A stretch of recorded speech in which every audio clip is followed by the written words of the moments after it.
आप सब कैसे हो। मैं सुरेश सर, भास्कर हिंदी प्राथमिक विद्यालय अम्बिवली से। बच्चों, विषय है गणित, कक्षा है तीसरी। और इसमें जैसे मैंने पिछली बार आपको सिक्के तथा नोट के विषय में जानकारी दी थी, बताई थी, और आप लोग उसको समझे होंगे। और कहा था कि दुकान में भी जाकर सामान खरीदते समय आप नोट कैसे दे रहे हो, कितना दे रहे हो, सिक्के कितना दे रहे हो, कितना वापस करा, वो सब व्यवहारिक ज्ञान आप सीखो। ठीक है। आज हम देखेंगे मापन के बारे में। मापने के लिए जैसे हम कपड़ा जब पहनते तो मापते हैं ना कि कपड़ा बड़ा है कि छोटा है।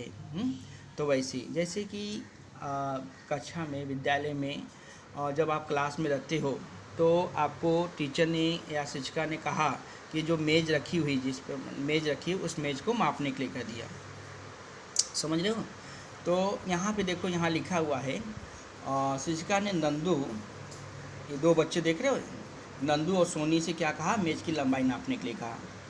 अब नंदू जो है इस मेज़ की लंबाई उसने बित्तों से मापा। किससे मापा? बित्तों से मापा। बित्तों से, बित्ता समझ रहे हो ना, जो उंगलियां 5 उंगलियां से बित्ता है ना, वो उससे बित्ता कहते हैं। तो इस मेज़ की लंबाई उसने मापा।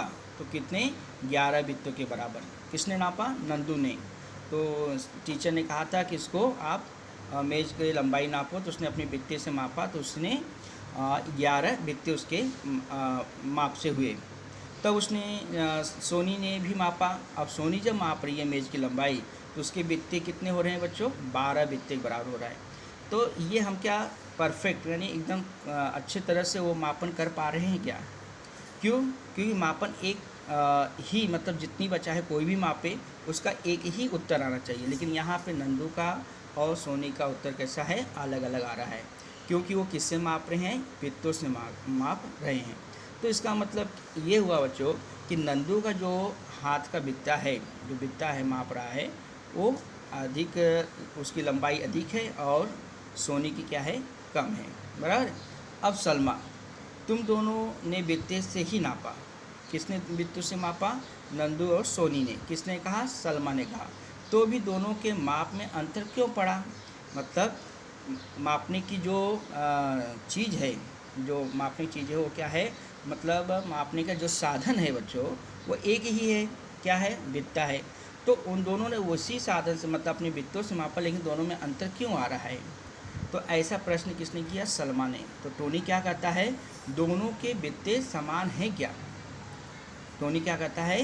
दोनों के बित्ते समान हैं क्या? क्योंकि अंतर आ रहा है, इसका मतलब दोनों के बित्ते समान नहीं है।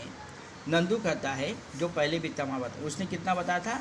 मेरे बित्ते से कितना हो रहा है? 11 हो रहा है। तो मेरा बित्ता सोनी के बित्ते से क्या है? बड़ा है, इसलिए ऐसा हुआ है। बराबर है। शिक्षिका क्या कहती है? मैं एक ही लंबाई वाली कागज़ की 2 पट्टियाँ दोनों को देती हैं। समझ रहे हो कि नहीं? मतलब पट्टी जानते हो ना, जो स्केल होता है, पट्टियाँ, तो एक ही लंबाई, जैसे 1 फुट होता है, हाँ, पट्टी होती जो जिससे आप ये अपना रेखा वगैरह खींचते हो। तो मैं एक ही लंबाई वाले कागज़ की 2 पट्टियाँ दोनों को देती हूँ। तो उस कागज़ की जो पट्टी बनाई गई है उसकी लंबाई कैसी होती है? दोनों का सेम है। और उससे यह लंबाई को आप लोग क्या करोगे? नापोगे। बराबर है। अब नंदू क्या, देखिए, पहले वो लोग ऊपर वाले चित्र में जो देख रहे हो आप, उसमें बित्ते से मापा गया है। और नीचे जो चित्र में जब टीचर ने उनको समझाया तो उनको कागज़ की जो पट्टियाँ देती हैं टीचर, तो दोनों पट्टियाँ का जो लंबाई होता है वो समान है। बराबर है। अब उस कागज़ की पट्टियों से वो लोग माप रहे हैं, पट्टियाँ से माप रहे हैं। तो नंदू मेज़ की लंबाई जब नापता है तो उसकी मेज़ की लंबाई से कितनी पट्टियाँ होती हैं? 9 पट्टियाँ होती हैं। कितने? 9 पट्टियों के बराबर हुआ। अब जो सोनी नापती है तो उसके भी मतलब 9 पट्टियाँ हो रही है। समझ रहे कि नहीं? पहले उन लोग ने बित्तों से मांगा तो उसका एक का 11 आ रहा है, एक का 12 आ रहा है। लेकिन जब कागज़ की पट्टियों से उन्होंने मापा, जो टीचर ने दिया था, तो उससे उनकी मापन की जो लंबाई हो रही है वो बराबर आ रही है। ठीक है। तो नंदू कहता है, हमें दी गई पट्टियाँ समान लंबा वाली थी, इसलिए क्या हो गया बच्चों? लंबाई समान ही आई। बराबर है। क्योंकि पट्टियाँ कैसा थी, समान थी, इसलिए लंबाई समान आई, लेकिन बित्ते बराबर नहीं थे इसलिए उसमें अंतर आ गया। अब समझ में आ गया कि कोई भी चीज़ हम मापन करते हैं, अगर वो जिस चीज़ से हम मापन करते हैं अगर वह एक समान एक ही लंबाई से सबको उस चीज़ से मापा जाए तो क्या होगा, बराबर ही आएगा। अब यहाँ देखिए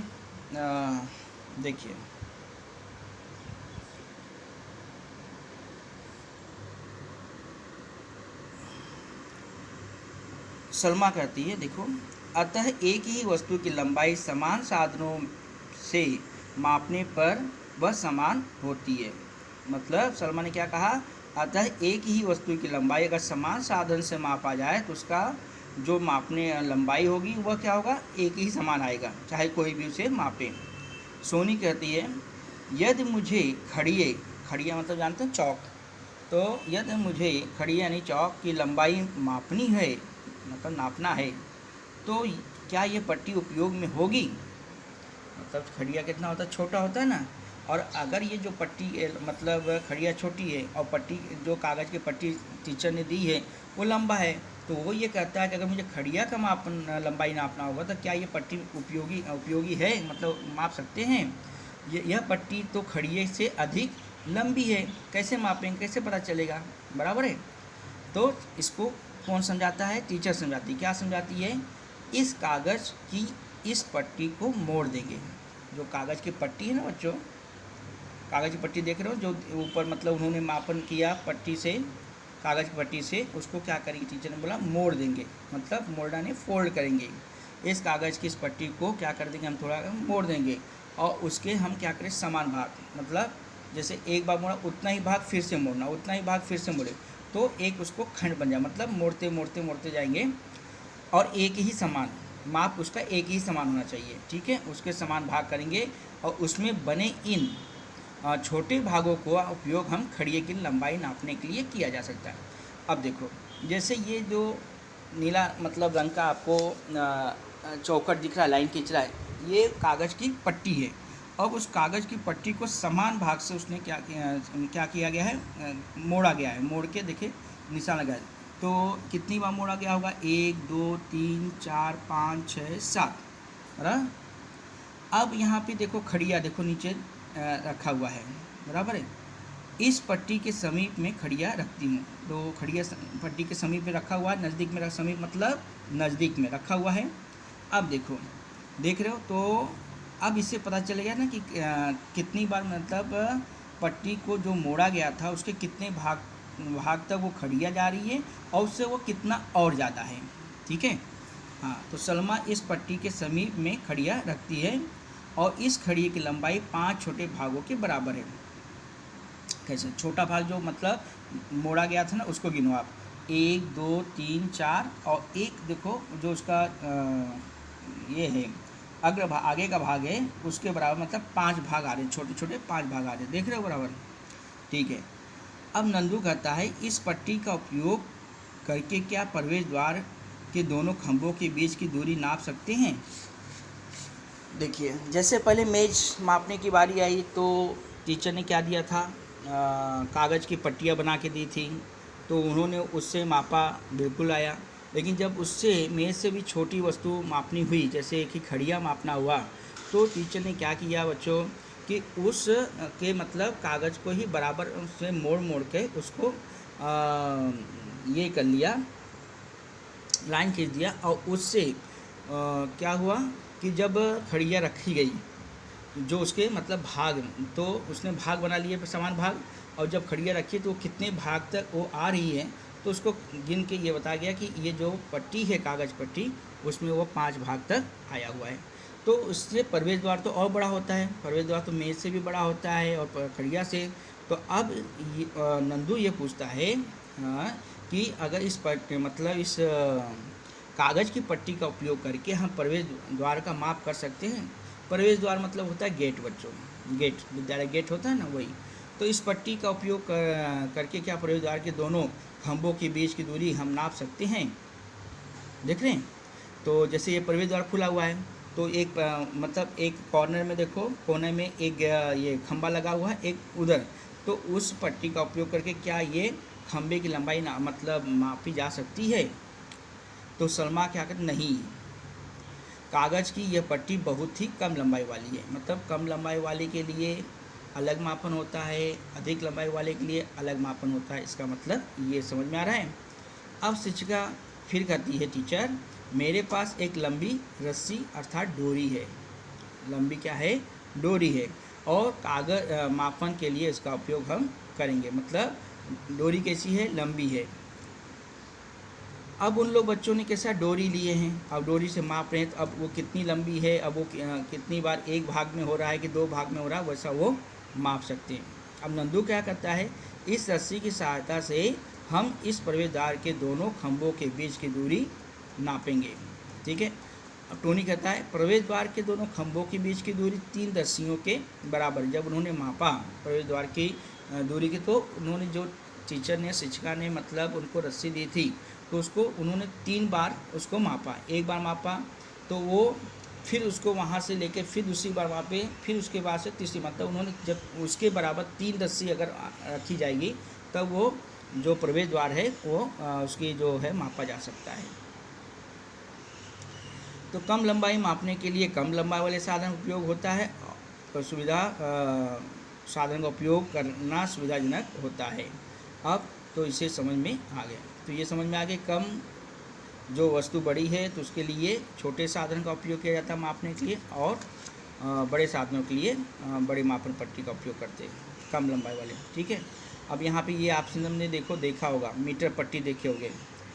मीटर पट्टी एक देख रहे हैं, जो कि जैसे फर्नीचर वगैरह की दुकान पे, जहाँ के बड़े बड़े की दुकान पे आप जाते हैं तो उनके पास ये रहता है, तो वो तुरंत मतलब मेज़ को या जैसे माप के तुरंत माप लेते हैं, और उसको कैसा खींचेंगे तो और बड़ा होता जाएगा उसमें। और एक देखिए कपड़े उपड़े के लिए दुकान पे जाते हैं तो मीटर पट्टी रहती है, मीटर से कपड़ा मतलब कितना मीटर है वो माप सकते हैं। तो ये देखिए वो पट्टी है, और ये कैसा फुट वगैरह मापने के लिए ये पट्टी उपयोग करते हैं। यानी कपड़े वालों के पास ज़्यादा करके ये वाली पट्टी रहती है, और फर्नीचर वाला यानी बढ़ई वालों के पास ये रहता है। अब आगे आ जाइए पेज नंबर 37 में। कपड़े की लंबाई चाहे कोई भी व्यक्ति नापे तो भी उसकी लंबाई समान ही होनी चाहिए, बराबर है। इसलिए कपड़े की दुकान में प्रत्येक दुकानदार कपड़ा नापने के लिए एक बड़ी मापन पट्टी मापने का उपयोग करता है। कभी कभी देखो, जो आप लोग देखिए लकड़ी का पट्टी यूज करते हो, तो उनके पास उससे भी बड़ी लकड़ी की पट्टी रहता है, उसमें सेंटीमीटर मीटर ऐसा मतलब उन लोगों वैसे माप लेते हैं। अब देखिए इस पट्टी की लंबाई 1 मीटर होती है। जो लोग मापते हैं पट्टी से, वो पट्टी की लंबाई कितनी होती है? 1 मीटर होती है। तो वो उस 1 मीटर वाली पट्टी से जितनी बार वो उसको मापेंगे वो उतना मतलब पता चल जाएगा ये 5 मीटर कपड़ा है कि 2 मीटर कपड़ा है, कितना है वो ज्ञात करते हैं। ठीक है। लंबाई नापने की मानक इकाई बच्चों जिसे हम कहते हैं मात्रक, मतलब इकाई अर्थात क्या होता है? मात्रक होता है। लंबाई नापने के लिए जो मानक इकाई होती है उसे मात्रक कहते हैं। अब यहाँ देखिए मात्रक यानी मीटर। 1 मीटर में कितना सेंटीमीटर होना चाहिए? 1 मीटर के कितने भाग होते हैं? 100 भाग होते हैं। जैसे अभी जो मैंने आपको बताया कि मेज़ मापने के लिए टीचर ने एक कागज़ की पट्टियाँ दी। ठीक है, कागज़ की पट्टियाँ दी। देखो यहाँ पे मेज़ मापने के लिए टीचर ने कागज़ की पट्टियाँ दी, लेकिन उसके बाद जब उन्होंने खड़ियाँ मापना हुआ तो उस कागज़ की पट्टियों को उन्होंने भाग बना लिया। उस कागज़ की पट्टियाँ तो टीचर ने कितने भाग बनाए? 1 2 3 4 5 6 7 7 उन्होंने भाग बनाया। तो वैसे ही बच्चों वैसे ही यहाँ पर 1 मीटर जो होता है, 1 मीटर जो उनका ये है जो मापन साधन है कपड़े वाले के पास, लंबाई का जो मीटर है, तो 1 मीटर में उसने कितने भाग किए हैं? 100। और वो 100 जो भाग होंगे वो समान भाग होंगे। कैसे भाग होंगे? समान भाग होते हैं, मतलब बराबर बराबर। समान मतलब बराबर बराबर होंगे। और प्रत्येक भाग को हम क्या कहेंगे? 1 सेंटीमीटर। समझ गए? 1 मीटर में 100 समान भाग करेंगे, और उस 100 समान भाग जो होगा, एक समान भाग को क्या कहेंगे? 1 सेंटीमीटर। और जो 100 सेंटीमीटर जब मिला लेंगे तो 1 मीटर बन जाएगा। आई बात समझे? हाँ, देखो बच्चों, अब इसका एक देखिए एकदम 1 मीटर में कितना सेंटीमीटर, 100 सेंटीमीटर। अब सलमा क्या कहते हैं, इसके पहले हमने प्रवेश द्वार के 2 खंभों के बीच की दूरी को क्या किया था बच्चों, रस्सी की सहायता से नापा था। किसकी सहायता से नापा था, रस्सी की सहायता से। अब उसे अब मापन पट्टी की सहायता से अर्थात मीटर तथा सेंटीमीटर में पुनः नापेंगे। तो पहले कैसा था कि जब वो रस्सी की सहायता से मापे थे, किसको मापे थे, प्रवेश द्वार को, तो कितनी रस्सी उसके बराबर थी, जितनी बड़ी चीज़ मतलब टीचर ने मतलब वो रस्सी दी थी वैसे ही 3 रस्सी बराबर वह प्रवेश द्वार था। लेकिन अब उस हम प्रवेश द्वार को हम किससे मापेंगे, मीटर से डालेंगे। ठीक है, अब देखिए रस्सी की सहायता से हमने मापा थे, अब उसे हम मापन पट्टी की सहायता से नापेंगे और उसमें कैसे मीटर और सेंटीमीटर हमें पता चल जाएगा, पुनः नापेंगे। अब देखिए, अब दोनों खंभों के बीच की दूरी जब मापी गई तो कितना हुआ, 3 मीटर। 3 मीटर और पूरा मतलब 4 मीटर नहीं है, 3 मीटर और उसमें जो भाग किया 1 मीटर में जो 100 मतलब भाग किए गए हैं तो 100 भाग पूरा नहीं हुए, उसमें 80 भाग हुआ, यानी 3 मीटर 80 सेंटीमीटर हो गया। तो यानी प्रवेश द्वार की लंबाई कितनी हुई, 3 मीटर और 80 सेंटीमीटर हो गई। टोनी क्या कहता है, मेरे बड़े भाई कम दूरी नापने के लिए किसकी सहायता लेते हैं, कंपास बॉक्स की। देखो बच्चों, मेरे बड़े भाई कम दूरी नापने के लिए कंपास बॉक्स की छोटी पट्टी का उपयोग करते हैं। बराबर, जैसे वही है, कम दूरी मापने के लिए कंपास बॉक्स से छोटी पट्टी का उपयोग हो जाता है, लेकिन जब बड़ी चीज़ें मापना होता है तो उसके लिए मीटर पट्टी का उपयोग हमें करना पड़ता है। शिक्षिका, इस पट्टी पर बड़े चिन्हों के साथ क्या लिखा जाता है, अंक लिखे रहते हैं। हाँ, नंबर 1 2 3 4 5 6 ऐसे नंबर लिखे होते हैं। अब ये संख्याएं हैं, जो नंबर लिखा है संख्याएं, ये कैसी होती है, हमें क्या दिखाती हैं, सेंटीमीटर दिखाती, क्या दिखाती हैं, सेंटीमीटर दिखाती हैं। तो अब बताओ कितना सेंटीमीटर मिलाएंगे तो 1 मीटर बनेगा, ये बात मैंने पहले बताया था। कितना सेंटीमीटर मिलाएंगे तो 1 मीटर बनेगा, 100 सेंटीमीटर मिलाएंगे, 100 सेंटीमीटर जब होता है तब 1 मीटर बनता है। बराबर है। तो दो समीपी चिन्हों के मध्य छोटे छोटे क्या होते हैं, चिन्ह होते हैं। ये चिन्ह जो होते हैं सेंटीमीटर से भी क्या होती है, छोटी होती है, छोटी इकाई मात्र दर्शाते हैं। समझ रहे हो कि नहीं, मतलब मीटर, मीटर से नीचे सेंटीमीटर, छठी बात उसमें जो छोटा होता है वो मानक इकाई मापी जाती है। अब यहाँ देखिए ये मीटर पट्टी दिख रहा है। अब इसमें देखिए 1 2 3 4 5 6 7 8 15 तक लिखा हुआ है। बराबर है। अब एक जो लिखा है उसके आगे देखिए 5 फिर 5 यानी 10 10 10 10 करके मतलब उसको भी एक सेंटीमीटर, 2 सेंटीमीटर, 3 सेंटीमीटर भी छोटे छोटे 10 लाइन खींचे गए हैं, यानी वो सेंटीमीटर से भी छोटे हैं। बराबर। अब नंदू, इस मानक पट्टी से हम खड़ी की लंबाई पुनः नापेंगे। जैसे अभी किसकी लंबाई मापे थे, ये इसका प्रवेश द्वार की मापे थे। अब खड़िया की नापाएँ मतलब उस पट्टी से मापेंगे, और खड़िया की मापेंगे, आप मेज की भी माप सकते हैं। ठीक है। तो नंदू, इस मानक पट्टी से हम खड़िए की लंबाई फिर से मापते हैं। तो सलमा कहती इस खड़िए की लंबाई कितनी हुई, 8 सेंटीमीटर है। कितनी हुई, 8 सेंटीमीटर। जो पहले हमने किससे मापा था खड़िए की लंबाई, कागज़ की पट्टी से मापा, लेकिन जब ये पट्टी से मापा गया, मानक पट्टी से मापा गया, तो उसमें उसका कितना सेंटीमीटर आया, 8 सेंटीमीटर आया। बराबर बच्चों। अब इसका मतलब आप समझ गए, मीटर और सेंटीमीटर। तो बताओ अभी मीटर बड़ा होता है कि सेंटीमीटर बड़ा होता है, बड़ा होता है मीटर, और छोटा होता है सेंटीमीटर।